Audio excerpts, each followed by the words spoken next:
Chalissery government higher secondary school മൈതാനത്ത് GCC ക്ലബ്ബും Mahatma charitable ട്രസ്റ്റും സംയുക്തമായി നടത്തുന്ന രണ്ടാമത് അഖില കേരള സെവൻസ് ഫ്ലഡഡ് ഫുട്ബോൾ ടൂർണമെന്റിലെ സെമി ഫൈനൽ മത്സരങ്ങൾക്ക് തുടക്കമായി.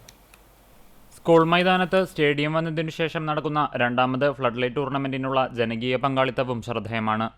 കാൽപന്തുകളിയെ നെഞ്ചോട് ചേർത്ത് വയ്ക്കുന്ന നാട്ടിൽ കഴിഞ്ഞ മത്സരങ്ങളിൽ ഇരു ടീമുകൾക്കും വാദ്യമേളങ്ങളും തിരമാലകളായി ഉയർന്ന കാണികളുടെ കയ്യടികളും നൽകുന്ന മികച്ച പിന്തുണ കളിക്കാർക്ക് ഇരട്ടി ആവേശമായി.